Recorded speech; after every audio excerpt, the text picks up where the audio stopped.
Wa qala Nabi sallallahu alaihi wasallam, Nabi bersabda, alamatus saqwati arba'atun. Ciri-ciri celaka itu ada 4. Ciri-ciri orang celaka ada 4. Yang pertama adalah minal umuri, dari beberapa perkara. Yang pertama, nisyanu dzunubil madiyah. Nisyanu dzunubil madiyati, melupakan dosa masalah lalu. Setiap manusia pasti punya dosa, Pak. Tidak ada yang lepas dari pandangan Allah, tidak ada yang locot itu, lolos daripada hitungan-hitungan Allah. Walaupun kecil sekali tetap ada hitungannya. Melupakan dosa masa lalu, min ghairi nademin alaiha. Dosa ini min ghairi nademin, tanpa adanya penyesalan atas dosa-dosa itu, ya. Kalau kita banyak dosa terus nggak punya penyesalan, itu ciri orang yang celaka. Tapi ketika ada nadem, penyesalan, ya Allah, dosa saya banyak zaman dulu ini, suka begini, suka begitu, itu harus kita istighfarin dulu. Yang kedua, yang terusannya, nisyanu dzunubil madiyati wa hiya indallahi ta'ala mahfuzah. Melupakan dosa masa lalu, sedangkan dosa itu indallahi, di sisi Allah, mahfuzah, tersimpan, terjaga, ya, tersimpan. Makanya ketika kita berbuat salah, banyak istighfar. Kan sering saya katakan, 1 jam di alam dunia, 1 detik di alam dunia dibandingkan di alam akhirat sama dengan 48 tahun, Pak. Di alam dunia 1 detik, di alam kubur, di alam akhirat 48 tahun.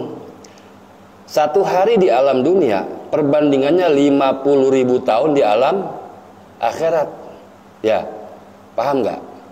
Kalau umur kita 70 tahun, berarti dalam hitungan Allah cuma 1,5 detik, Pak. Karena 1 detik dalam hitungan Allah di Al-Quran dikatakan itu 50.000 tahun. Sa'atun itu perbandingannya antara dunia dengan akhirat itu 50.000 tahun. Coba Pak bayangin, di padang mahsyar itu kan nunggu luar biasa, Pak. Di padang mahsyar berapa tahun, Pak, nunggu? 50.000 tahun. Dosa masa lalu kita dulu suka begini, yang tahu diri kita kan cuma kita sama Allah, Pak. Iya kan? Nggak, walaupun dilapisin seperti apa gaya kita, tapi kalau kita belum minta ampun sama Allah, insya Allah, Pak, akan tersimpan dosa-dosa itu. Yang kedua, wa zikrul hasanatil madiyati wala yadri akubilat amrudat. Ciri orang celaka yang kedua adalah zikrul hasanatil madiyah, selalu menyebut-nyebut kebaikan yang telah dilakukan, selalu menyebut-nyebut kebaikan masalah lalu. Itu nggak boleh, ya, Pak. Oh, dulu saya banyak begini, banyak begitu. Jangan. Ketika kita beramal, udah ikhlas. Ciri ikhlas yang paling gampang buat kita, kita pagi bangun tidur, buang air, Pak, ke WC, buang air ke kamar mandi. Kira-kira orang buang air pagi-pagi ada penyesalan atau ikhlas, Pak? Pastinya ikhlas. Alhamdulillah, lega nih, udah dibuang makan gitu kan. Begitu juga ketika beramal, ukuran ikhlas kita itu ukuran paling rendah, Pak. Kalau diukur dengan cara kita membuang air kotoran, nggak ada orang menyesal membuang kotoran, nggak ada, Pak. Itu makanya dosa-dosa masa lalu itu kebaikan masa lalu jangan disebut-sebut. Kenapa? Memang ini bukan diucapin, ya, Pak. Di kitabnya dikatakan wa zikrul hasanatil madiyati fil qalbi, di dalam hati. Di dalam hati aja kita, wah sering begini. Di dalam hati ini itu celaka, apalagi kita ungkit-ungkit, ya. Lu kagak ngaji. Aduh, tabungan gua mah banyak, gua baru pergi umroh, baru pulang haji. Karena kata Ustadz, katanya 1 sholat di Mekah dengan di Indonesia perbandingannya 100.000 rakaat, 100.000 waktu. Di Indonesia 1 waktu, di Arab Saudi 100.000 rakaat. Kita membanggakan diri kita seperti itu nggak boleh, Pak. Nggak boleh, ya. Kenapa? Belum tentu kebaikan yang kita lakukan diterima oleh Allah Subhanahu wa taala. Belum tentu, Pak. Ya. Apalagi kalau hati kita masih banyak debu kotoran, Pak.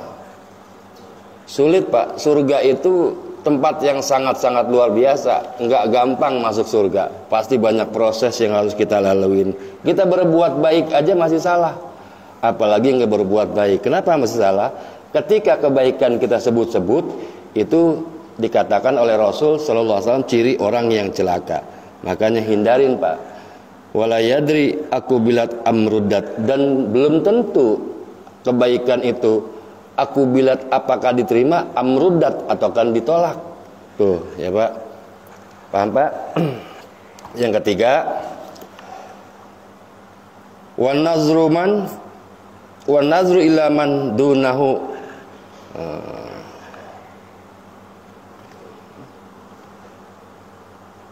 Wa nazaruhu ila man fawqahu fid dunya. Memandang kepada orang yang lebih tinggi dalam urusan dunia. Terus wa nazaruhu ila man dunahu fid din, dan meremehkan orang yang memiliki agama. Cuma ustad, cuma habib, cuma siapa lagi? Cuma amil. Enggak boleh Pak. Selalu direndahkan nggak boleh, ya. Dia merasa lebih unggul daripada ustadz atau ulama, nggak boleh. Diremehin ulama, celaka Pak. Celaka. Kenapa? Rasul bersabda, man aza ustazuhu faqad azani. Barang siapa yang menyakiti hati gurunya, faqad azani, maka sungguh dia telah menyakiti saya, itu kan. Karena apa? Al ulama warasatul anbiya. Karena dunia itu ada putarannya Pak. Ada putarannya. Jadi orang yang celaka itu selalu memandang orang kaya itu di atas segala-galanya, ya kan? Wah, gue punya teman nih orang kaya. Padahal kekayaan itu hanya sifatnya sementara Pak, tentatif, ya kan?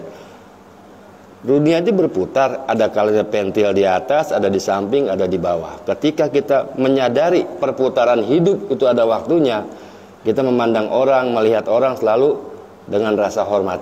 Itu maksudnya itu. Jadi jauhi sebanyak-banyaknya sifat-sifat ilu. Lalu Allah bilang apa?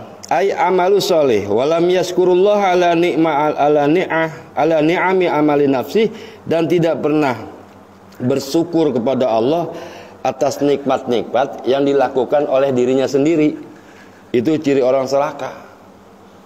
Kenapa? Malam yaskuril kasir lam yaskuril malam yaskuril qalil lam yaskuril kasir. Barang siapa yang tidak bisa bersyukur, berterima kasih dengan nikmat yang sedikit, pasti dia tidak akan pernah bisa bersyukur dengan nikmat yang banyak. Itu makanya bersyukur di situ Pak. Terus Allah bilang apa di sini? Yaqulullahu aradtuhu walam turidni fataraktuhu. Lalu Allah mengatakan yaqulullah, Allah berkata aradtuhu, apakah dia menginginkan saya? Dia menginginkan saya. Tapi walam yuridni, tetapi dia pada hakikatnya tidak menginginkan saya. Dia menginginkan saya, tapi pada hakikatnya dia tidak menginginkan saya. Gitu. Kalau setiap amal kita ungkit-ungkit, tapi kita melupakan dosa masa lalu. Makanya ketika kita ingat dosa masa lalu, dibayangin Pak, setiap detiknya, setiap saatnya. Karena ketika kita melakukan maksiat, kita senang-senang. Begitu juga kita berbuat tobat juga harus benar-benar sedih.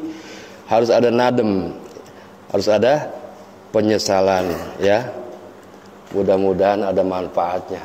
Ada yang nanya?